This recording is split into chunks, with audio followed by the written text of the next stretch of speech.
Big boss ಹೆಂಗೆ ಅಂದರೆ ಅರ್ಧ ಸತ್ಯ ಅದು. ಅವ್ರು ನಾಟಕ ಮಾಡ್ತಾ ಇಲ್ಲ, ಅವ್ರನ್ನ ನಿಜವಾಗ್ಲೂ ಕಿತ್ತಾಡ್ತಾ ಇದ್ದಾರೆ. ಆದರೆ ಕಿತ್ತಾಡಕ್ಕೆ ಒಂದು ಅಟ್ಮಾಸ್ಫಿಯರ್, ಒಂದು ಇಕೋಸಿಸ್ಟಮ್ ಕ್ರಿಯೇಟ್ ಮಾಡ್ತಾರಲ್ಲ, ಅದನ್ನ ಕ್ರಿಯೇಟ್ ಮಾಡೋದು ಕ್ರಿಯೇಟ್ ಮಾಡ್ತಾ ಇದ್ದಾರೆ. ಅದನ್ನ ಕ್ರಿಯೇಟ್ ಮಾಡ್ತಾ ಇದ್ದಾರೆ. ಅದು ಹಿಂದೆ ಕೂತ್ಕೊಂಡ್ರೆ ಹೌದು, ಕಿಡ್ನಾಪ್ ಕೇಸ್ ಆಗ್ಬೋದು, ಫ್ರಾಡ್ ಆಗಿರ್ಬೋದು, ಕಾಂಟ್ರವರ್ಸಿಗಳಾಗ್ಬೋದು, ಇಂಥವ್ರನ್ನೆಲ್ಲ ಸೆಲೆಕ್ಟ್ ಮಾಡಿರೋದು ಏನು ಅಂದರೆ ಇಂಥವ್ರು ಇದ್ದಾಗ ಮಾತ್ರ ನಿಮ್ಮ ಡೋಪಮೈನ್ ರಿಲೀಸ್ ಮಾಡ್ತಾರೆ ಅವರು ಹೊರಗಡೆ ಜನಕ್ಕೆ. ಯಾವ ಥರ ಅಂದರೆ ಆಮೇಲೆ ಅದರಲ್ಲಿ ತೋರಿಸೋ ಅಂತಹ ಈ ರೊಮ್ಯಾಂಟಿಕ್ ಸೀನ್ಗಳಾಗಿರ್ಬೋದು, ತುಂಬ ಒಂದು ಗಂಡು ಮತ್ತು ಹೆಣ್ಣು ಒಂದೇ ಮನೇಲಿದ್ದರೂ ಆ ತುಂಬ ಒಂದು ಹತ್ತಿರವಾಗುವಂಥದ್ದನ್ನು ಪಬ್ಲಿಕ್ಕಾಗಿ ಅಂದರೆ ಇಡೀ ಸಂಸಾರ ಕೂತ್ಕೊಂಡು ನೋಡ್ತಾ ಇರ್ತದನ್ನು. ಬಹಳಷ್ಟು ಜನ ಈಗ ಸೋಷಿಯಲ್ ಮೀಡಿಯಾದಲ್ಲಿ ಕಾಂಟ್ರವರ್ಸಿ ಕ್ರಿಯೇಟ್ ಮಾಡ್ತಿರೋದು ನೆಕ್ಸ್ಟ್ ನಾನು ರಿಯಾಲಿಟಿ ಶೋಗೆ ಒನ್ ಆಫ್ ದ ಅಪ್ಲಿಕೆಂಟ್ ಆಗಬಹುದು.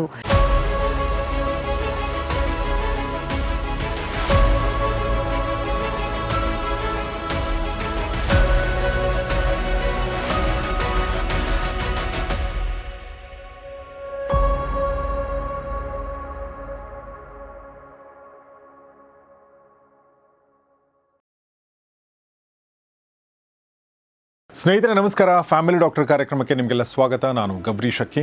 ನಮ್ಮ ಜೊತೆಗಿದ್ದಾರೆ ಮೈಸೂರು ಯೂನಿವರ್ಸಿಟಿಯ ಡಿಪಾರ್ಟ್ಮೆಂಟ್ ಆಫ್ ಜೆನೆಟಿಕ್ಸ್ ಮತ್ತು ಜೆನೋಮಿಕ್ಸ್ ಈ ಒಂದು ವಿಭಾಗದ ಮುಖ್ಯಸ್ಥೆ ಆಗಿರುವಂಥ ಪ್ರೊಫೆಸರ್ ಮಾಲಿನಿ ಎಸ್ ಸುತ್ತೂರ್ ಅವರು. ಬನ್ನಿ ಅವ್ರನ್ನ ಸ್ವಾಗತಿಸೋಣ. Madam, welcome to the show. ನಮಸ್ತೆ. ನಮಸ್ತೆ sir. So doctor professor Malini ಅವ್ರ ಜೊತೆಗೆ ನಾವು ಸಾಕಷ್ಟು ವಿಚಾರಗಳು ಮಾತಾಡಿದ್ದೀವಿ. ಇವತ್ತು ನಾನು ಮಾತಾಡಬೇಕು ಅಂದ್ಕೊಂಡ್ರೆ ವಿಚಾರ ಯಾವುದು ಅಂದರೆ ಅದು ರಿಯಾಲಿಟಿ ಶೋಗಳು. ರಿಯಾಲಿಟಿ ಶೋಗಳು ಅಂದರೆ ಜನರಿಗೆ ಯಾವಾಗ ಸೀರಿಯಲ್ಗಳು ಬೋರು ಆಗ್ತಾಯಿದೆ ಅಂತ ಗೊತ್ತಾಯಿತು, ಟಿ ವಿಯವರು ರಿಯಾಲಿಟಿ ಶೋಗಳನ್ನ ತೊಗೊಂಡು ಬಂದರು. ಸೊ ಅಂದರೆ ಅದು ಧಾರಾವಾಹಿನಲ್ಲಿ ಕಲ್ಪನೆ, ರಿಯಾಲಿಟಿ ಶೋನಲ್ಲಿ ರಿಯಾಲಿಟಿ, ಯಾಕಂದ್ರೆ ರಿಯಾಲಿಟಿ ಅಂತಲೇ ಹೇಳ್ತೀವಿ. ಸೊ ಅಂದರೆ ಧಾರಾವಾಹಿಯ ರೋಚಕತೆ ಮತ್ತು ನೈಜತೆ ಎರಡೂ ಸೇರಿಕೊಂಡ್ರೆ ರಿಯಾಲಿಟಿ ಶೋ ಆಗುತ್ತೆ. ಅದು ಅಂದ್ಕೊಂಡು ರಿಯಾಲಿಟಿ ಶೋಗಳನ್ನ ನಾವು ನೋಡ್ತಾ ಇದ್ದೀವಿ. ಬಿಗ್ ಬಾಸ್ ಅನ್ನೋ ರಿಯಾಲಿಟಿ ಶೋ ಕೂಡ ನೋಡಿದ್ದೀವಿ. ನಾನು ಕೂಡ ಬಿಗ್ ಬಾಸಲ್ಲಿ ಒಂದಷ್ಟು ದಿನ ಇದ್ದೆ. ನಾನು ಹತ್ತಿರದಿಂದ ಆ ಲೋಕವನ್ನು ಸ್ವಲ್ಪ ಮಟ್ಟಿಗೆ ನೋಡಿದ್ದೀನಿ, ಫುಲ್ ನೋಡಿಲ್ಲ. ಅದರ ಧಾರಾವಾಹಿ ರಿಯಾಲಿಟಿ ಶೋಗಳನ್ನ ನೋಡಿದ್ದೀನಿ. ಚಿಕ್ಕವರಿದ್ದಾಗ ಕೂಡ ಡ್ಯಾನ್ಸ್ ರಿಯಾಲಿಟಿ ಶೋಗಳು, ಮ್ಯೂಸಿಕಲ್ ರಿಯಾಲಿಟಿ ಶೋಗಳೆಲ್ಲ ನೋಡಿದ್ದೀವಿ. ಸೊ ಈ ಒಂದು ರಿಯಾಲಿಟಿ ಶೋ ನೋಡೋಕ್ಕೆ ತುಂಬ ಚೆನ್ನಾಗಿರುತ್ತೆ, ಎಂಟರ್ಟೈನಿಂಗ್ ಆಗಿರುತ್ತೆ, ಎಮೋಷ್ನಲ್ ಆಗಿರುತ್ತೆ, ಒಟ್ಟಿನಲ್ಲಿ ನಿಮ್ಮನ್ನು ಹುಕ್ ಮಾಡುತ್ತೆ. ಓ ಪಾಪ ಅನಿಸುತ್ತೆ, ನಾವು ವೋಟ್ ಮಾಡ್ತೀವಿ, ಏನೋ ಒಂದು ಆಗುತ್ತೆ. ಓಕೆ, ಬಟ್ ನೋಡುವಂಥ ಜನರ ಮನಸ್ಸಿನ ಮೇಲೆ ಇದು ಯಾವ ರೀತಿ ಪರಿಣಾಮ ಬೀರುತ್ತೆ ಅನ್ನೋದು ಪ್ರಶ್ನೆ. ಹೌದು, ಯಾಕೆಂದರೆ ಒಳ್ಳೆ ಪರಿಣಾಮ ಬೀರಬೇಕಂತ ನಾವು ಟ್ರೈ ಮಾಡ್ತೀವಿ. ಅಂದರೆ ಯಾವುದೇ ಚಾನಲ್ ಆಗಲಿ ಟ್ರೈ ಮಾಡಬೇಕು. ಬಟ್ ಇದು ಒಳ್ಳೆ ಪರಿಣಾಮ ಬೀರುತ್ತಾ ಅಥವಾ ನಾಟ್ ವೆರಿ ಒಳ್ಳೆ ಪರಿಣಾಮ ಬೀರುತ್ತಾ ಅನ್ನೋದು ಪ್ರಶ್ನೆ ಮೇಡಮ್. ಸರ್, ಈಗ ನೀವು ರಿಯಾಲಿಟಿ ಶೋಗಳ ಬಗ್ಗೆ ಕೇಳಿದ್ರಲ್ಲ, ಇದು ನೇರವಾಗಿ ನನ್ನ ಡೊಮೇನೆ. ನಾನು ಇದು ಬಿಟ್ಟು ನನ್ನ ಡೊಮೇನ್ ಆರೋಗ್ಯ ಬಿಟ್ಟು ಬೇರೆ ಮಾತಾಡಲ್ಲ. ಇದು ಯಾವುದಕ್ಕೆ ಬರುತ್ತೆ ಅಂದರೆ ಸಾಮಾಜಿಕ ಆರೋಗ್ಯಕ್ಕೆ ಬರುತ್ತೆ. ಈಗ ಆರೋಗ್ಯ ಅಂದಾಗ ಅದರಲ್ಲಿ ದೈಹಿಕ ಆರೋಗ್ಯ, ಮಾನಸಿಕ ಆರೋಗ್ಯ, ಸಾಮಾಜಿಕ ಆರೋಗ್ಯ, ಲೈಂಗಿಕ ಆರೋಗ್ಯ ಮತ್ತು ಆಧ್ಯಾತ್ಮಿಕ ಆರೋಗ್ಯ. ಇಷ್ಟು ಆರೋಗ್ಯಗಳ ಬಗ್ಗೆನೇ ಇಷ್ಟು ನಾವು ಹತ್ತತ್ರ 200 ಎಪಿಸೋಡ್ ಮಾಡಿರೋದು ಈ ಆರೋಗ್ಯದ ಕುರಿತು. ಇದು ಹೊರತಾಗಿ ನಾವೇನು ಮಾತಾಡಿಲ್ಲ, ಬೇರೆ ಯಾವುದನ್ನು ಟಚ್ ಮಾಡಿಲ್ಲ, ಏಕೆಂದರೆ ನಂದು ಎಕ್ಸ್ಪರ್ಟಿನೇ ಅದು. ಹಾಗಾಗಿ ಈಗ ರಿಯಾಲಿಟಿ ಶೋಗಳು ಅಂದಾಗ ಕೆಲವೊಂದು ರಿಯಾಲಿಟಿ ಶೋಗಳು ಸಮಾಜಕ್ಕೆ ಪೂರಕ ಅಂತ ಅನ್ಬೋದು, ಕೆಲವಿದೆ. ನೀವು ಹೇಳಿದ್ರೆ ಮ್ಯೂಸಿಕ್ಕು ಒಂದು ಒಳ್ಳೆ ಎಂಟರ್ಟೈನ್ಮೆಂಟು, ಬಹಳಷ್ಟು ಜನ ಕಲಾವಿದರಿಗೆ ಅವಕಾಶಗಳು ಸಿಕ್ಕುತ್ತೆ. ಡಾನ್ಸು ಮತ್ತು ಅಡಿಗೆದು ಮಾಡ್ತಾರೆ ನೋಡಿ, ಒಂದು ದೊಡ್ಡದಾಗಿ ಗ್ರೇಟ್ ಇಂಡಿಯನ್ ಮಾಸ್ಟರ್ ಚೆಫ್ ಅಂತ, ಅದು ಅಂಥವೆಲ್ಲ ಒಂದಷ್ಟು ಅನುಕೂಲ ಆಗುತ್ತೆ, ಇಲ್ಲ ಅಂತಲ್ಲ. ಆದರೆ ಎಲ್ಲ ರಿಯಾಲಿಟಿ ಶೋಗಳಿಂದನೂ ಸಮಾಜಕ್ಕೆ ಒಂದು ಆರೋಗ್ಯಕರವಾದ ಮೆಸೇಜನ್ನು ಸಿಗ್ತಾ ಇಲ್ಲ. ಅದು ಇತ್ತೀಚಿನ ದಿನದಲ್ಲಿ ಇದು ರಿಯಾಲಿಟಿ ಶೋ ಅಂತ ನಾವು ಅಂದಾಗ ನೀವು ಅಂದ್ಕೊಂಡಿರ್ತೀರ, ನೀವು ಸ್ವಲ್ಪ ಈ ಜರ್ನಲಿಸಮು ಮೀಡಿಯಾ ಇದರಿಂದ ಬಂದಿರೋದ್ರಿಂದ ನೀವು ಅದನ್ನು ಎಂಟರ್ಟೈನ್ಮೆಂಟ್ ಅಂತ ಆ ದೃಷ್ಟಿಯಿಂದ ನೋಡಿದ್ದೀರ. ಆದರೆ ರಿಯಾಲಿಟಿ ಶೋಗಳನ್ನು ಮಾಡಬೇಕಾದ್ರೆ ನಿಜವಾಗ್ಲೂ ಅದರಿಂದ ನ್ಯೂರೋ ಸೈನ್ಸ್ ಇದೆ, ಸೈಕಾಲಜಿ ಇದೆ, ಫೈನಾನ್ಷಿಯಲ್ ಆರ್ಥಿಕತೆ ಅಂತ ನಾವು ಏನು ಹೇಳ್ತೀವಿ ಅದು ಇನ್ವಾಲ್ವ್ ಆಗಿದೆ, ಸಾಮಾಜಿಕತೆ, ಇಷ್ಟೆಲ್ಲ ಬೇರೆ ಬೇರೆ ವಿಭಾಗಗಳು, ಡೊಮೈನ್ಗಳು ಸೇರ್ಕೊಂಡಿದೆ. ನೋಡೋರಿಗೆ ಎಂಟರ್ಟೈನ್ಮೆಂಟ್ ಅಂತ ಅಷ್ಟು ಮಾತ್ರ ನಮಗೆ ಗೊತ್ತಾಗುತ್ತೆ. ಅದನ್ನು ಡೀಪಾಗಿ ನೀವು ನೋಡಿದಾಗ ಇಷ್ಟೆಲ್ಲ ಸೈನ್ಸ್ಗಳು ಅದರಲ್ಲಿದೆ, ನ್ಯೂರೋ ಸೈನ್ಸ್ ಇದೆ, ಅದರಲ್ಲಿ ಸೈಕಾಲಜಿ ಇದೆ. ಹಾಗಾಗಿ ಸಮಾಜದ ಒಂದು ಏನು ಸಾಮಾಜಿಕ ಆರೋಗ್ಯಕ್ಕೆ ಎಲ್ಲ ಥರದ ರಿಯಾಲಿಟಿ ಶೋಗಳು ಒಳ್ಳೆಯದಲ್ಲ, ಕೆಲವು ಮಾತ್ರ ಒಳ್ಳೆಯದು. ಮಿಕ್ಕ ಒಂದು 75% ನಾವೇನಂತ ನೋಡ್ತಾ ಇದ್ದೀವಿ ಅದರ ಹಿಂದೆನೇ ಬೇರೆ ಒಂದು ಇದೆ ವಸ್ತುಸ್ಥಿತಿ. ಅದು ಏನು ಅಂತ ನಾವು ನೋಡೋದಾದರೆ, ಮೊದಲನೇದಾಗಿ ಎಲ್ಲ ರಿಯಾಲಿಟಿ ಶೋಗಳ ಉದ್ದೇಶ ಜನರನ್ನು ಸೆಳೆಯೋದು. ಒಟ್ಟಿಗೆ ಈಗ ನೀವು ಹೇಳಿದ್ರಿ, ಮೊದಲು ಸೀರಿಯಲ್ಗಳು ಆ ಒಂದು ಜಾಗದಲ್ಲಿ ಇತ್ತು, ನಂತರ ಬೋರ್ ಆಗ್ತಾಯಿತ್ತು, ಜನ ಬದಲಾವಣೆ ಕೇಳಿದ್ರು ಅಂತೇಳಿ ಈಗ ರಿಯಾಲಿಟಿ ಶೋಗಳು ಜನರನ್ನು ಸೆಳೆಯೋವಂಥದ್ದು ಮೊದಲನೇದು. ಎರಡನೇದು ಅಡ್ವರ್ಟೈಸ್ಗಳು, ಸಿಕ್ಕಾಬಿಟ್ಟೆ ಅಡ್ವರ್ಟೈಸ್ಗಳು ಸಿಕ್ಕುತ್ತೆ, ಅದರಿಂದನೇ ಅವರ ಒಂದು ರೆವಿನ್ಯೂ ಏನು ಜನ್ರೇಟ್ ಆಗುತ್ತೆ ಅಡ್ವರ್ಟೈಸ್ಗಳಿಂದ. ಮೂರನೇದು ಒಂಥರ ಭಾವನಾತ್ಮಕವಾಗಿ ಜನರನ್ನು ಒಂದು ಸಮಾಜದಲ್ಲಿ ಒಂದಷ್ಟು ಭಾವನೆಗಳನ್ನು ಹುಟ್ಟಾಕ್ತಾರೆ. ಈಗ ಒಬ್ಬ ಸ್ಪರ್ಧಿ, ಈಗ ಗೌರಿ ಶಕ್ಕಿ ನೀವು ಹೋಗಿದ್ದಾರೆ ಅಂದರೆ ನಿಮಗೊಂದಷ್ಟು ಜನ ಫಾಲೋವರ್ಸು, ಇನ್ಯಾರೋ ಒಬ್ಬರಿದ್ದಾರೆ ಅವ್ರಿಗೊಂದಷ್ಟು ಜನ ಫಾಲೋವರ್ಸು. ಅದರ ಬಗ್ಗೆ ಸಾಮಾಜಿಕ ಜಾಲತಾಣದಲ್ಲಿ ಚರ್ಚೆಗಳು ನಡೆಯುತ್ತೆ. ಇದು ರೆವೆನ್ಯೂ ಯಾವ ಥರ ಅಂದರೆ ಒಂದು ಶೋ ಇದು, ಇದ್ರ ಜೊತೆಗೆ ಸಬ್ ಕಾಂಟ್ರಾಕ್ಟ್ ಅನ್ನೋ ಥರ ನೀವು ಟಿ ವಿಲಿ ಇದು ಬರ್ತಾ ಇದ್ದರೆ ಪೂರಕವಾಗಿ ಸಾಮಾಜಿಕ ಜಾಲತಾಣ ವಾಟ್ಸಪ್ಪಲ್ಲಿ, ಇನ್ಸ್ಟಾದಲ್ಲಿ, ಮತ್ತೊಂದು ಮಗದೊಂದರಲ್ಲಿ ಏನಾಗುತ್ತೆ ಅಂದರೆ ಅದ್ರ ಬಗ್ಗೆ ಚರ್ಚೆ ನಡೀತಾ ಇರುತ್ತೆ. ಈಗ ನಿಮಗೆ ಯಾರೋ ಅಲ್ಲಿ ಏನೋ ಒಂದು ಇನ್ಸಲ್ಟ್ ಮಾಡಿದ್ರು, ಅದನ್ನೇ ಇಟ್ಕೊಂಡು ಒಂದಷ್ಟು ಜನ ಚರ್ಚೆಗಳು ಮಾಡ್ತಾರೆ. ಎಲ್ಲರಿಗೂ ಏನು ಅಂದರೆ ಮಾರನೇ ದಿನಕ್ಕೆ ನಾನು ಸೋಷಿಯಲ್ ಮೀಡಿಯಾದಲ್ಲಿ ಫೇಮಸ್ ಆಗಬೇಕು. ಹೇಗಾಗಕ್ಕೆ ಸಾಧ್ಯ? ನೀವು ಒಂದಷ್ಟು ಮಾತಾಡಿದ್ರೆ ಆಗ್ತೀರ. ಸೊ ಈ ಥರ ಸಮಾಜದಲ್ಲಿ ಭಾವನಾತ್ಮಕ ಚರ್ಚೆಗಳನ್ನು ಹುಟ್ಟಾಕೋದು, ಇದ್ರ ಉದ್ದೇಶ ಅದು ಇದೆ. ಚರ್ಚೆಗಳು, ಕಾಂಟ್ರವರ್ಸಿಗಳನ್ನ ಕ್ರಿಯೇಟ್ ಮಾಡಿಬಿಡೋದು. ಮತ್ತು ಎಲ್ಲದು ಅಲ್ಲಿ ಬಹಳಷ್ಟು ಒಂದು 75% ಆಫ್ ದ ಯಾರು ಪಾರ್ಟಿಸಿಪೆಂಟ್ ಇರ್ತಾರಲ್ಲಿ ಎಲ್ಲ ಕಾಂಟ್ರವರ್ಷಿಯಲ್ ಇರೋಂಥವ್ರು ಇರ್ತಾರೆ. ಕೆಲವರು ಒಂದು 25% ಜನ ನೋಡಲಿ ಅಂತೇಳಿ ನಿಮ್ಮಂಥವ್ರನ್ನ ಕರ್ಕೊಂಡೋಗಿರ್ತಾರೆ. ಬಟ್ ನೀವು ಜಾಸ್ತಿ ದಿನ ಅಲ್ಲಿ ಇರೋದಿಲ್ಲ, ಏಕೆಂದರೆ ಕಾಂಟ್ರವರ್ಸಿ ಕ್ರಿಯೇಟ್ ಮಾಡಬೇಕಲ್ವ ನೀವು. ಹಾಗಾಗಿ ಇಷ್ಟೆಲ್ಲ ಅಂಶಗಳನ್ನು ಒಳಗೊಂಡಿರುವಂಥದ್ದು ಆ ಒಂದು ರಿಯಾಲಿಟಿ ಶೋ ಹಿಂದೆ ಇಷ್ಟೆಲ್ಲ ಇದೆ. ಇದು ನ್ಯೂರೋ ಸೈನ್ಸ್ ಪ್ರಕಾರ ಇವ್ರು ಏನು ಮಾಡ್ತಾರೆ, ಸಮಾಜದ ಮೇಲೆ ಏನಕ್ಕೆ ಇದು ಆರೋಗ್ಯ ಅಲ್ಲ ಅಂತ ಹೇಳೋದು ಅಂದರೆ, ಮೊದಲನೇದಾಗಿ ಡೋಪಮೈನ್ ಸಿಸ್ಟಮ್ನ ಹೈಜಾಕ್ ಮಾಡ್ತಾರೆ ಇವರು. ನಮ್ಮ ಡೋಪಮೈನ್ ಸಿಸ್ಟಮ್ ಏನಿದೆ ಜನಸಾಮಾನ್ಯರದ್ದು, ಆ ಡೋಪಮೈನ್ ಸಿಸ್ಟಮ್ನ ಹೈಜಾಕ್ ಮಾಡೋದು ಯಾವ ಥರ ಅಂತಂದರೆ ಎಲಿಮಿನೇಷನ್ ಅಂತ ಅನ್ನೋದು. ಈಗ ನಿಮಗೆ ಭಾನುವಾರ ಬಂತು ಎಲಿಮಿನೇಷನ್ ಪ್ರಾಸೆಸ್. ನಾನು ಯಾವುದು ಪೂರ ನೋಡಿಲ್ಲ ಸರ್, ಈ ಬಿಗ್ ಬಾಸ್ ಯಾವುದು ಇದೆಯಲ್ಲ, ನಾನು ಖಂಡಿತ ಬಿಗ್ ಬಾಸಲ್ಲಿ ನಿಮ್ಮನ್ನು ನೋಡಿಲ್ಲ. ಏನಕ್ಕೆ ಯಾವ ಶೋನೂ ನಾನು ನೋಡಿಲ್ಲ. ಯಾವುದೋ ಸಂಗೀತದ್ದು ಯಾವುದೋ ಇದೆಯಲ್ಲ, ಅದರಲ್ಲಿ ಯಾವುದೋ ಚಾಂಪ್ ಅಂತ ಯಾವುದೇದೋ ಬರುತ್ತಲ್ಲ ಮ್ಯೂಸಿಕ್ದು, ಅಂಥದ್ದು ಜೂನಿಯರ್ಸು, ಡ್ರಾಮಾ ಜೂನಿಯರ್ಸ್ ಅಲ್ಲ, ಮ್ಯೂಸಿಕ್ದು ಬರೋದಲ್ಲ, ಅಂಥದ್ದು ಸ್ವಲ್ಪ ನೋಡಿದ್ದೀನಿ. ಅದು ಬಿಟ್ಟರೆ ಪೂರ್ತಿ ನೋಡಿಲ್ಲ. ಸುಮ್ಮನೆ ಅಂಥವೆಲ್ಲ ಒಂದು ಸ್ವಲ್ಪ ನೋಡಿದ್ದೀನಿ, ಆದರೆ ಬಿಗ್ ಬಾಸ್ ನೋಡಿಲ್ಲ. ಹಾಗಾಗಿ ನಿಮ್ಮನ್ನು ನೋಡಿಲ್ಲ ನನ್ನದರಲ್ಲಿ, ಬೇಜಾರು ಮಾಡ್ಕೋಬೇಡಿ.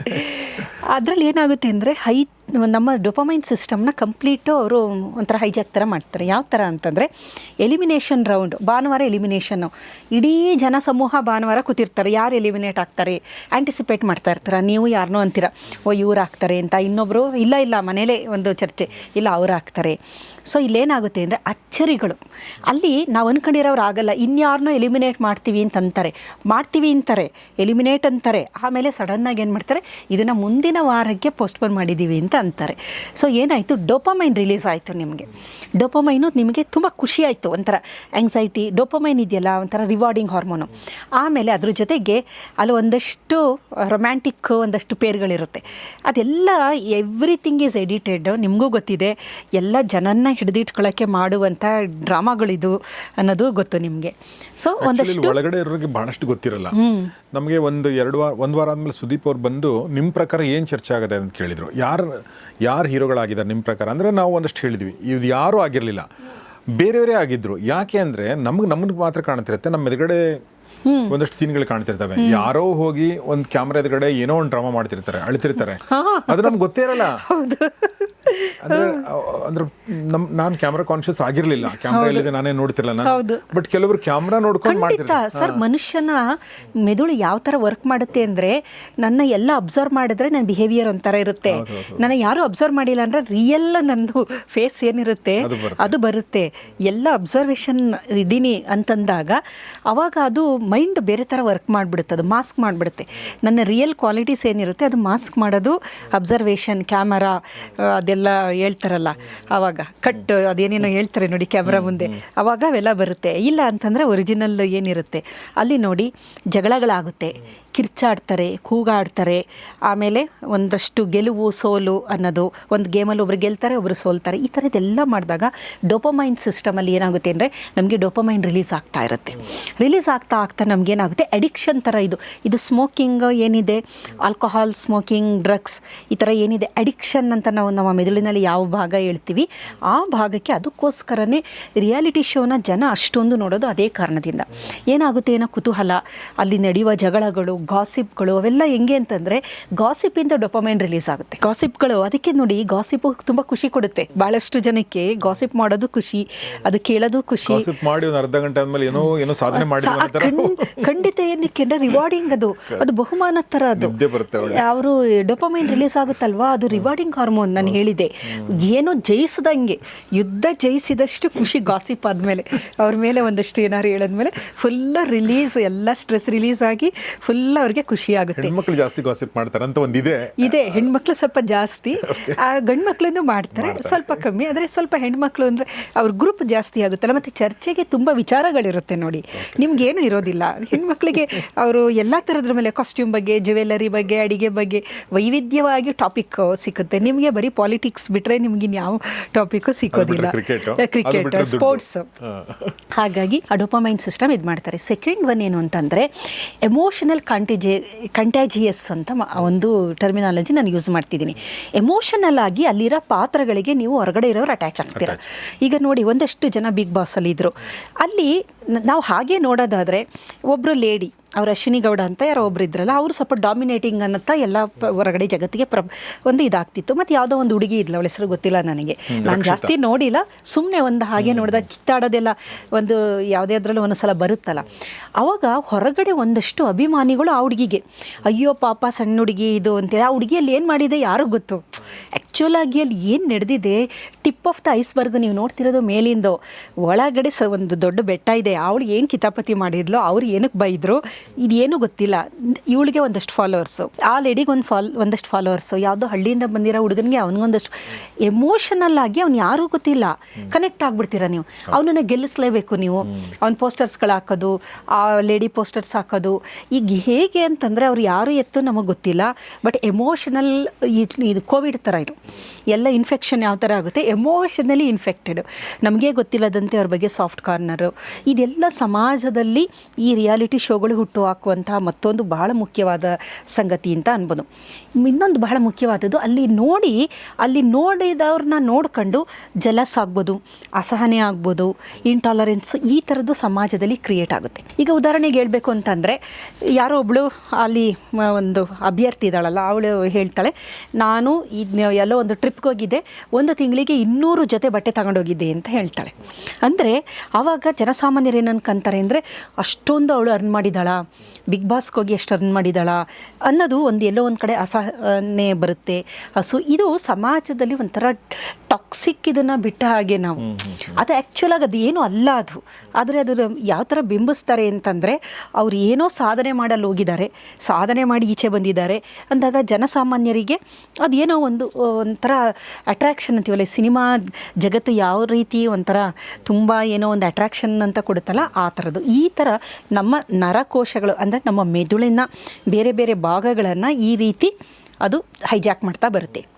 ಇನ್ನು ನೇರವಾಗಿ ಸಮಾಜದ ಮೇಲೆ ಯಾವ ರೀತಿ ಇದು ತೊಂದರೆಗಳು ಕೊಡುತ್ತೆ ಅಂದರೆ, ಅಲ್ಲಿ ಬರುವ ಎಲ್ಲದು ಕೃತಕವಾಗಿರೋದನ್ನು ನಿಜ ಅಂತ ಜನ ನಂಬ್ತಾ ಬರ್ತಾರೆ. ಅಲ್ಲಿರೋದೆಲ್ಲ ಕೃತಕನೇ. ಆ್ಯಕ್ಚುಲಾಗಿ ಹೇಳಬೇಕು ಅಂದರೆ, ಬೆಳಗ್ಗೆ ಎದ್ದಿದ ತಕ್ಷಣ ಡ್ಯಾನ್ಸ್ ಮಾಡೋದು, ಮ್ಯೂಸಿಕ್ ಹಾಕ್ಕೊಳ್ಳೋದು, ಹಗ್ ಮಾಡೋದು, ಹಾಡು ಹೇಳೋದು ನಿಜವಾಗ್ಲೂ ನಡೆಯೋಕ್ಕೆ ಸಾಧ್ಯನೇ? ಅದು ಎದ್ದಿದ ತಕ್ಷಣ ಅವ್ರು ಮಾಡ್ತಾರೆ. ಬಟ್ ಹೊರಗಡೆ ಇರೋರ್ಗೆ ಏನನ್ಸುತ್ತೆ ಅಂದರೆ, ಅದೇ ನಿಜವಾದ ಜಗತ್ತು, ಈ ಥರ ನಾವು ಬದುಕಬೇಕು.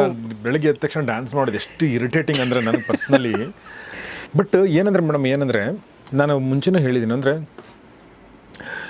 ನೋಡಿ, ಅಂದರೆ ಬಿಗ್ ಬಾಸ್ ಹೆಂಗೆ ಅಂದರೆ ಅರ್ಧ ಸತ್ಯ ಅದು ಹೆಂಗೆ ಅಂದರೆ, ಅಲ್ಲಿ ಏನು ಕಿತ್ತಾಡ್ತಾ ಇದಾರಲ್ಲ, ಹೌದು, ಅವ್ರು ಇಮೋಷ್ನಲ್, ಅವ್ರು ನಾಟಕ ಮಾಡ್ತಾ ಇಲ್ಲ, ಅವ್ರನ್ನ ನಿಜವಾಗ್ಲೂ ಕಿತ್ತಾಡ್ತಾ ಇದ್ದಾರೆ. ಆದರೆ ಕಿತ್ತಾಡಕ್ಕೆ ಒಂದು ಅಟ್ಮಾಸ್ಫಿಯರ್, ಒಂದು ಇಕೋಸಿಸ್ಟಮ್ ಕ್ರಿಯೇಟ್ ಮಾಡ್ತಾರಲ್ಲ, ಅದನ್ನ ಕ್ರಿಯೇಟ್ ಮಾಡೋದು, ಅದನ್ನ ಕ್ರಿಯೇಟ್ ಮಾಡೋದು ಅದು ಹಿಂದೆ ಕೂತ್ಕೊಂಡ್ರೆ ಮಾಡ್ತಾರೆ. ಹೌದು. ಸೊ ನೀವು ಯಾವ ಥರ ಹ್ಯಾಂಡಲ್ ಮಾಡ್ತೀರಿ? ನೀವು ಜಗಳ ಮಾಡ್ಬೋದು, ಹೆಂಗೆ, ಹೌದು, ಬಟ್ ನಿಮ್ಮನ್ನ ಇಮೋಷನಲಿ ಟ್ರಿಗರ್ ಮಾಡಿ ಆ ಥರ ಸಿಚುವೇಶನ್ ಖಂಡಿತ ಕ್ರಿಯೇಟ್ ಮಾಡ್ತಾರೆ. ಹೌದು. ಇದು ಏನಾಗ್ತಾ ಇದೆ ಅಂದರೆ, ಕೃತಕವಾಗಿ ಅವರು ಸೃಷ್ಟಿ ಮಾಡೋದನ್ನ ಜನ ಏನಂತಾರೆ, ನ್ಯಾಚುರಲ್ ಅನ್ನೋ ಥರ ಅಂದ್ಕೊಂಡು ಅದನ್ನು ಅನುಸರಿಸಬೇಕು, ನಾವು ಈ ಥರ ಇರಬೇಕು ಅಂತ ಹೋಗ್ತಾರೆ ನೋಡಿ.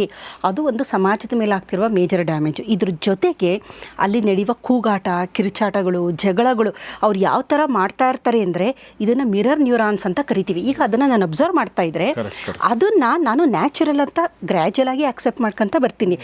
ನೋಡು, ಅವಳೇ ಅಷ್ಟು ದೊಡ್ಡ ಫಿಲ್ಮ್ ಆ್ಯಕ್ಟ್ರೆಸ್, ಅವರೇ ಅಷ್ಟು ಕಿರ್ಚಾಡ್ಬೇಕಾರೆ ನಾನೇನು ಅಂದರೆ ಅದನ್ನು ಗ್ರ್ಯಾಂಟೆಡ್ ಅಂತ ತಗೊತಾ ಇದ್ದೀವಿ ನಾವು. ಅಲ್ಲಿ ಏನೇನು ಮಾಡ್ತಾರೆ, ಅಲ್ಲಿ ನೋಡಿ ಎಷ್ಟು ಒಂದು ಸಣ್ಣ ಸಣ್ಣ ವಿಚಾರಕ್ಕೂ ಇರಿಟೇಟ್ ಆಗಂತ ಅಂಥದ್ದು ಏನಲ್ಲ. ಇರಿಟೇಟ್ ಆಗ್ತಾರೆ ಅವರು. ಸಣ್ಣ ಗ್ಲಾಸ್ ಒಂದು ಇದು ಕಪ್ಪೆಲ್ಲೋ ಯಾರೋ ಎತ್ತಿಟ್ಟಿದ್ದಾರೆ ಅಂದರೆ ಅದಕ್ಕೆ ಒಂದಷ್ಟು ಜಗಳ ಆಗುತ್ತೆ. ಮತ್ತೊಂದಷ್ಟು ಇದನ್ನ ಏನು ಮಾಡ್ತಾ ಇದ್ದಾರೆ ಅಂದರೆ ಮಿರರ್ ನ್ಯೂರಾನ್ಸ್ ಅಂತ. ಉದಾಹರಣೆಗೆ ಹೇಳಬೇಕು ಅಂದರೆ ಈಗ ನೀವು ಯಾವ ಸಂಸ್ಕಾರದಲ್ಲಿ ಬೆಳೆದಿರ್ತೀರಾ ನಿಮ್ಮ ಬಿಹೇವಿಯರ್ ಆ ಥರ ಇರುತ್ತೆ. ಈಗ ನೀವು ತುಂಬ ಒಳ್ಳೆ ಒಂದು ಸಂಸ್ಕಾರದಲ್ಲಿ ಬೆಳೆದವರಾಗಿದ್ದು ಬೇರೆ ಯಾವುದೋ ಒಂದು ಕೊಳಗೇರಿನಿ ಅಲ್ಲಿ ಹೋಗಿ ನೀವು ಸ್ವಲ್ಪ ಹೊತ್ತಿದ್ರೆ ನಿಮಗೆ ಇರಿಟೇಷನ್ ಶುರು ಆಗುತ್ತೆ. ಕಾರಣ ಏನು ಅಂದರೆ ಆ ಥರ ವಾತಾವರಣದ ಜಗಳಗಳು, ಕಿತ್ತಾಟ, ನೆಲ್ಲಿ ನೀರಿಗೆ ಹೊಡೆದಾಡೋದು, ಬಡ್ದಾಡೋದು, ಕಿರ್ಚಾಡೋದು ನೀವು ನೋಡೇ ಇರೋದಿಲ್ಲ. ಅದು ಅಲ್ಲಿರೋರಿಗೆ ಅದು ಸಾಮಾನ್ಯ. ಅದನ್ನು ನೋಡ್ಕೊಂಡು ಬೆಳೆದಿರೋ ಏನಂದರೆ ಮಿರರ್ ನ್ಯೂರಾನ್ಸ್. ಅದು ನಾವು ನೋಡಿ ನೋಡಿ ಕಲಿತಾ ಬರ್ತೀವಿ. ಮನುಷ್ಯನ ಸಹಜ ಗುಣ ಏನು ಅಂದರೆ ಅವನು ಬೈ ಬರ್ತ್ ಯಾವ ಥರ ಅಂದರೆ ಅದಕ್ಕೆ ನಮ್ಮ ಸುತ್ತಮುತ್ತ ಒಳ್ಳೆ ವಾತಾವರಣ ಇರಬೇಕು, ಒಳ್ಳೆ ಸಹವಾಸ ಇರಬೇಕು, ಸ್ನೇಹಿತರು ಒಳ್ಳೆಯವರು ಇರಬೇಕು. ಏಕೆಂದರೆ ಅದನ್ನು ನೋಡಿ ನೋಡಿ ನಾವು ಕಲಿತಿರ್ತೀವಿ. ಅವನು ಸ್ಮೋಕ್ ಮಾಡೋದು ನೋಡಿ ಇವನು ಕಲಿತಾನೆ, ಅವನು ಕುಡಿಯೋದು ನೋಡಿ ಇವನು ಕಲಿತಾನೆ. ಸೊ ಮಿರರ್ ನ್ಯೂರಾನ್ಸು ಈಸಿಯಾಗಿ ಕಾಪಿ ಮಾಡ್ಕೊತಾ ಬರುತ್ತೆ. ಸಮಾಜದ ಮೇಲೆ ನೇರವಾಗಿ ನಾವು ಏನು ಅನ್ಕೊತಾ ಇದ್ದೀವಿ, ಜನ ಏನು ಅನ್ಕೊಂತಾರೆ ಅಂದರೆ ಅಲ್ಲೇ ಅಷ್ಟೆಲ್ಲ ಕಿರ್ಚಾಡಿದ್ರು ಅವ್ರಿಗೆ ಒಂದು ಅವಾರ್ಡ್ ಬಂತು, ಅವರೇ ವಿನ್ನರ್ ಆದರು ಅಂದಾಗ ಗ್ರ್ಯಾಂಟೆಡ್ ಅಂತ ನಿಮಗೆ. ಹಾಗಾಗಿ ವ್ಯಾಲಿಡೇಷನ್ ಅದು ಹಾಗಾಗಿ ಏನಾಗುತ್ತೆ ಸಮಾಜದ ಮೇಲೆ ನೇರವಾಗಿ ಅದು ಒಂದು ಕೆಟ್ಟ ಪರಿಣಾಮ ಬೀರುತ್ತೆ ಅಂತ ಅನಿಸುತ್ತೆ. ಆಮೇಲೆ ಬಹಳ ಮುಖ್ಯವಾಗಿ ಇದು ಸೋಷಿಯಲ್ ಹೆಲ್ತ್ ಬಗ್ಗೆನೇ ನಾನು ಮಾತಾಡ್ತಾ ಇರೋದು. ಇಲ್ಲಿ ಏನಾಗ್ತಾ ಇದೆ ಅಂದರೆ ಈಗ ಯಾರು ಪಾರ್ಟಿಸಿಪೆಂಟ್ಸ್ ಅಂತ ನಾವು ನೋಡೋದಾದರೆ ಒಂದು 25% ಒಳ್ಳೆ ಜನಗಳಿರ್ತಾರೆ. ಅದು ಬಿಟ್ಟು ಒಂದಷ್ಟು ಜನ ಏನಂತಂದರೆ ಸೋಷಿಯಲ್ ಇನ್ಫ್ಲೂಯೆನ್ಸರ್ ಅನ್ನೋ ಥರದವರು, ಆ ಕಂಟೆಂಟ್ ಕ್ರಿಯೇಟ್ ಮಾಡೋ ಅಂಥವ್ರು, ಬರೀ ಕಾಂಟ್ರವರ್ಸಿ ಅಲ್ಲಿ ಹೋಗೋಂಥವ್ರು ತುಂಬ ಜಗಳಗಂಟರಾಗಿರಬೇಕು, ಕಾಂಟ್ರವರ್ಸಿಗಳಾಗಿರಬೇಕು, ಇಲ್ಲ ಜೈಲೋ ಹೋಗಿ ಬಂದಿರ್ತಾರೆ ಅವರು. ಒಂದಷ್ಟು ಜನ ಅದಕ್ಕೂ ಆಗಿರ್ತಾರೆ. ಕಿಡ್ನ್ಯಾಪ್ ಕೇಸ್ ಆಗ್ಬೋದು, ಫ್ರಾಡ್ ಆಗಿರ್ಬೋದು, ಕಾಂಟ್ರವರ್ಸಿಗಳಾಗ್ಬೋದು. ಇಂಥವ್ರನ್ನೆಲ್ಲ ಸೆಲೆಕ್ಟ್ ಮಾಡಿರೋದು ಏನು ಅಂದರೆ ಇಂಥವರು ಇದ್ದಾಗ ಮಾತ್ರ ನಿಮ್ಮ ಡೋಪಮೈನ್ ರಿಲೀಸ್ ಮಾಡ್ತಾರೆ ಅವರು ಹೊರಗಡೆ ಜನಕ್ಕೆ. ಯಾವ ಥರ ಅಂದರೆ ಕಿರ್ಚಾಡೋದು, ಕೂಗಾಡೋದು, ಗಲಾಟೆ ಮಾಡೋದು ಇದೆಲ್ಲ. ಈಗ ಸಪ್ಪೆ ಜನ ಆದರೆ ಬುದ್ಧಿಜೀವಿಗಳನ್ನು ನೀವು ತಗೊಂಡೋದ್ರೆ ಫ್ಲಾಪ್ ಆಗಿಬಿಡುತ್ತೆ ಆ ಶೋ. ಏನಕ್ಕೆ ಅಂದರೆ ಏನಕ್ಕೂ ಅವರು ಟ್ರಿಗರ್ ಆಗೋದಿಲ್ಲ, ಶಾಂತವಾಗಿರ್ತಾರೆ. ಹೊರಗಡೆ ಜನಕ್ಕೆ ನೋಡ್ತಾ ನೋಡ್ತಾ ಬೋರ್ ಆಗುತ್ತೆ. ಈಗ ನಿಮಗೆ ಫಿಲ್ಮ್ ಯಾಕೆ ಎಂಟರ್ಟೈನ್ಮೆಂಟ್ ಆಗಿರುತ್ತೆ ಅಂದರೆ ಫೈಟಿಂಗ್ ಬೇಕು, ತುಂಬ ಫೈಟಿಂಗ್ ಇರಬೇಕು, ಹಾಡುಗಳಿರಬೇಕು, ಆಮೇಲೆ ಅದರಲ್ಲಿ ಎಲ್ಲ ಥರದ ಎಮೋಷನ್ ಈ ನಮ್ಮ ಆ್ಯನಿಮಲ್ ಬ್ರೈನ್ನ ಟ್ರಿಗರ್ ಮಾಡೋ ಎಲ್ಲ ಎಮೋಷನ್ ಇದ್ದಾಗ ಮಾತ್ರ ನಿಮಗೆ ದುಡ್ಡು ಕೊಟ್ಟಿದ್ದಕ್ಕೂ ಫಿಲಮ್ ನೋಡಿ ಸಾರ್ಥಕ ಅಂತ ಅನಿಸುತ್ತೆ. ಒಂದಷ್ಟು ಬ್ಲಡ್ ಹರಿಬೇಕು, ಒಂದಷ್ಟು ಫೈಟಿಂಗ್ ಆಗಬೇಕು. ಅದೇನಾದರೂ ನೋಡಿ ಅದಕ್ಕೆ ಕೆಲವೊಂದು ಮೂವಿಗಳು ಈಗ ಫಿಲ್ಮ್ ಫೆಸ್ಟಿವಲಲ್ಲೆಲ್ಲ ಅವಾರ್ಡ್ ತಗೊಂಡಿರೋದು ಯಾವ ಮೂವಿಗಳನ್ನು ಜನ ನೋಡೋದಿಲ್ಲ. ಕಾರಣ ಏನಂದರೆ ಒಂದು ನೀರಸವಾಗಿರುತ್ತದು. ಅದರಲ್ಲಿ ಯಾವುದೇ ಥರದ ಏರಿಳಿತಗಳಿರಲ್ಲ, ಹಾಡುಗಳಿರಲ್ಲ, ಡಾನ್ಸ್ ಇರಲ್ಲ, ಫೈಟ್ ಇರಲ್ಲ, ನವರಸಗಳಿರೋದಿಲ್ಲ. ಅದರಲ್ಲಿ ಒಂದೇ ರಸ ಇರುತ್ತೆ. ಸೊ ನಿಮ್ಮಂಥವ್ರು ಏನಾದ್ರು ಬುದ್ಧಿಜೀವಿಗಳಲ್ಲಿದ್ದರೆ ಖಂಡಿತವಾಗ್ಲೂ ಯಾವ ಜನನೂ ನೋಡಲ್ಲ. ಸೊ ಇದು ಸಮಾಜದಲ್ಲಿ ಇದು ಒಂದು ಮೆಸೇಜ್ ಇರೋದ್ರಿಂದ ಏನು ಮಾಡ್ತಾ ಇದ್ದಾರೆ ಅಂದರೆ ಯೂತ್ಗಳು ಸಾಮಾಜಿಕ ಆರೋಗ್ಯ ಯಾವ ರೀತಿ ಹಾಳಾಗ್ತಾ ಇದೆ ಅಂದರೆ ನಾಳೆ ದಿನವೇ ನಾನು ಒಂದು ಕಾಂಟ್ರವರ್ಸಿ ಕ್ರಿಯೇಟ್ ಮಾಡಬೇಕು. ಬಹಳಷ್ಟು ಜನ ಈಗ ಸೋಷಿಯಲ್ ಮೀಡಿಯಾದಲ್ಲಿ ಕಾಂಟ್ರವರ್ಸಿ ಕ್ರಿಯೇಟ್ ಮಾಡ್ತಿರೋದು ನೆಕ್ಸ್ಟ್ ನಾನು ರಿಯಾಲಿಟಿ ಶೋಗೆ ಒನ್ ಆಫ್ ದ ಅಪ್ಲಿಕೆಂಟ್ ಆಗಬಹುದು, ನಾನು ಅಭ್ಯರ್ಥಿ ಆಗ್ಬೋದು. ಅದು ಒಂದು ಕ್ವಾಲಿಫಿಕೇಷನು. ಈಗ ನೀನು ಒಂದು ಸ್ವಲ್ಪ ಜೈಲ್ಗೆ ಹೋಗೋ, ನೀನೊಂದಷ್ಟು ಏನೇನೋ ಮಾಡು, ಫ್ರಾಡ್ ಮಾಡು, ಇದು ಮಾಡಿದ್ರೆ ನೆಕ್ಸ್ಟು ಸೀಸನಲ್ಲಿ ನಿನ್ನನ್ನು ಜನ ಗುರುತಿಸ್ತಾರೆ, ಇವ್ರನ್ನ ನಾವು ತಗೋಬೋದು ಅನ್ನುವುದು ಸಹ ಸಮಾಜದಲ್ಲಿ ಯುವ ಜೊತೆ ಜೆನ್ಸಿಗಳು ಅವ್ರ ತಲೆಯಲ್ಲಿ ಇರೋದು ಹಾಗೇನೆ. ನೆಕ್ಸ್ಟು ನಾನೇ ಅಂತ ಹೇಳ್ತಾರೆ ಅವರು, ಏಕೆಂದರೆ ಆ ಥರ ಕಾಂಟ್ರವರ್ಸಿ ಕ್ರಿಯೇಟ್ ಮಾಡಿರೋದು. ಇದು ನಿಜವಾಗಲೂ ಟಾಕ್ಸಿಕ್ ಅಂತಲೇ ಅನ್ಬೋದು, ಸಮಾಜದ ಮೇಲೆ ಬೀರುತ್ತಿರುವ ಒಂದು ಕೆಟ್ಟ ಪರಿಣಾಮ ಅಂತ ಅನ್ಬೋದು. ಜೊತೆಯಲ್ಲಿ ಏನಾಗ್ತಾ ಇದೆ, ಇದನ್ನು ನೋಡ್ತಾ ಇರೋದ್ರಿಂದ ನಿದ್ದೆ ಕಮ್ಮಿ ಆಗುತ್ತೆ, ಒಂದು ದೈಹಿಕ ವ್ಯಾಯಾಮಗಳು ಕಡಿಮೆ ಆಗ್ತಾ ಇರುತ್ತೆ. ಕೂತ್ಕೊಂಡು ಕಂಟಿನ್ಯೂಸ್ 1 ಅವರ್ ನೋಡೋದ್ರಿಂದ ವಿದ್ಯಾರ್ಥಿಗಳಿಗಂತೂ ಇದನ್ನು ನೋಡ್ತಾ ಬಂದರೆ ಅವ್ರು ಏನು ಮಾಡಬೇಕು, ವಿದ್ಯಾರ್ಥಿ ಅಂದರೆ ಅವ್ರ ಸ್ಟಡೀಸ್ ಮೇನೇ ಅವ್ರದ್ದು ಇದಿರುತ್ತೆ, ಅದನ್ನು ಬಿಡ್ತಾ ಇದ್ದಾರೆ. ಹಾಗಾಗಿ ಸಮಾಜದ ಮೇಲೆ ನೋಡೋಕ್ಕೆ ಎಂಟರ್ಟೈನ್ಮೆಂಟ್ ಅಂತ ಅನ್ನಿಸ್ತಾ ಇದೆ. ಆದರೆ ಅದರದ್ದು ಎಫೆಕ್ಟ್ ನೀವು ಬೇರೆ ಥರ ನೋಡ್ತಾ ಇದ್ದರೆ ಸಾಮಾಜಿಕ ಆರೋಗ್ಯ ಅಂತ ನಾವು ಏನು ಹೇಳ್ತಾ ಇದ್ದೀವಿ, ಆ ಆರೋಗ್ಯದ ಮೇಲೆ ನೇರವಾಗಿ ಇದು ಪರಿಣಾಮ ಬೀರ್ತಾ ಇದೆ. ಆಮೇಲೆ ಅದರಲ್ಲಿ ಅಂತಹ ಈ ರೊಮ್ಯಾಂಟಿಕ್ ಸೀನ್ಗಳಾಗಿರ್ಬೋದು, ತುಂಬ ಒಂದು ಗಂಡು ಮತ್ತು ಹೆಣ್ಣು ಒಂದೇ ಮನೇಲಿದ್ದರೂ ಆ ತುಂಬ ಒಂದು ಹತ್ತಿರವಾಗುವಂಥದ್ದನ್ನು ಪಬ್ಲಿಕ್ಕಾಗಿ ಅಂದರೆ ಇಡೀ ಸಂಸಾರ ಕೂತ್ಕೊಂಡು ನೋಡ್ತಾ ಇರ್ತದನ್ನು. ಇದು ಫಿಲ್ಮ್ ಅಲ್ಲ, ಇದು ಅಲ್ಲಿ ಸೆಲೆಕ್ಟೆಡು ಯಾರೋ ಹೋಗ್ತಾರೆ ಥಿಯೇಟ್ರಲ್ಲಿ ನೋಡ್ಕೊಂಡು ಬರ್ತಾರೆ ಅಲ್ಲ. ಮಕ್ಕಳಿರ್ತಾರೆ, ಸಣ್ಣ ಮಕ್ಕಳು, ದೊಡ್ಡವರು, ತಂದೆ ತಾಯಿ, ವಯಸ್ಸಾದವರು, ಅಜ್ಜ ಅಜ್ಜಿ ಎಲ್ಲ ಇರಬೇಕಾದ್ರೆ ಒಂಥರ ಶಾಕಿಂಗು. ಸಮಾಜದಲ್ಲಿ ಈ ಥರ ಬದಲಾವಣೆಗಳಾಗ್ತಿದೆಯಾ ಅನ್ನುವಂಥದ್ದು. ಹಗ್ ಮಾಡೋದು, ಪ್ರತಿಯೊಂದಕ್ಕೂ ಹಗ್ ಮಾಡೋದು ನಮ್ಮ ಸಂಸ್ಕೃತಿ ಅಲ್ಲ. ನಾವು ಕೈ ಮುಗಿಯೋ ಸಂಸ್ಕೃತಿಯವರೇ ಹೊರತು ಭಾರತೀಯರು ಅಂದಾಗ ಮಾತಾಡಿದ ತಕ್ಷಣ ಹಗ್ ಮಾಡೋದು, ಆಮೇಲೆ ತಿನ್ಸೋದು ಎಲ್ಲ ನಾಟಕೀಯತೆನ ಏನು ಮಾಡ್ತಾರೆ, ನಿಜ ಅನ್ನೋ ಥರ ಪ್ರತಿಬಿಂಬಿಸ್ತಾ ಇದೆಯಲ್ಲ, ಅದನ್ನು ನಿಜ ಅಂತ ನಂಬ್ತಾ ಇದ್ದಾರೆ. ಹಾಗಾಗಿ ಸಾಮಾಜಿಕವಾಗಿ ಸಾಮಾಜಿಕ ಆರೋಗ್ಯದ ಮೇಲೆ ಇಂಥ ರಿಯಾಲಿಟಿ ಶೋಗಳು ಖಂಡಿತವಾಗ್ಲೂ ಅದಕ್ಕೆ ನೋಡಿ ಸಮಾಜದಲ್ಲಿ ಬಹಳಷ್ಟು ಜನ ಈಗ ಒಂದು ಯೂತ್ ಅಂತ ನಾವು ಅಂದರೆ ನೀವು ಕಂಟೆಂಟ್ಗಳು, ಅವರ ಬಿಹೇವಿಯರ್, ಅವರು ಹಾಕುವ ಉಡುಗೆ ತೊಡುಗೆ ಎಲ್ಲ ನೋಡ್ತು ಅಂತಂದರೆ ನಾವು ಯಾವ ದಿಕ್ಕಿನಲ್ಲಿ ಹೋಗ್ತಾ ಇದ್ದೀವಿ ಅಂತ ಆಶ್ಚರ್ಯ ಆಗುತ್ತೆ ನಮಗೆ. ಹಾಗಾಗಿ ಒಳ್ಳೆಯದಿದೆ ಕೆಲವುದು, ನೀವು ಹೇಳಿದ ಹಾಗೆ ಒಂದು ಸಂಗೀತದಾಗ್ಬೋದು, ಒಂದು ನೃತ್ಯ ಆಗ್ಬೋದು, ಒಂದು ಅಡುಗೆ ಮಾಡೋದಾಗ್ಬೋದು, ಉದ್ಯಮಕ್ಕೆ ಸಂಬಂಧಿಸಿದಂಥ ಅದು ಒಂದಷ್ಟು ಅಂಥದ್ದೆಲ್ಲ ನಿಜವಾಗ್ಲೂ ಒಳ್ಳೆಯದು. ಆದರೆ ಅದು ಬಿಟ್ಟು ಮನರಂಜನೆ ಅಂತ ನೀವು ಯಾವಾಗ ಈ ಥರ ಕಂಟೆಂಟ್ಗಳನ್ನ ಕೊಡ್ತೀರಾ, ಸಾಮಾಜಿಕ ಆರೋಗ್ಯನ ಹಾಳು ಮಾಡೋದಕ್ಕೆ ನೇರವಾಗಿ ಈ ಥರದ ಈ ಶೋಗಳೇನಾಗುತ್ತೆ ಕಾಂಟ್ರಿಬ್ಯೂಟ್ ಮಾಡ್ತಾ ಇದೆ ಅಂತ ಅನ್ಬೋದು.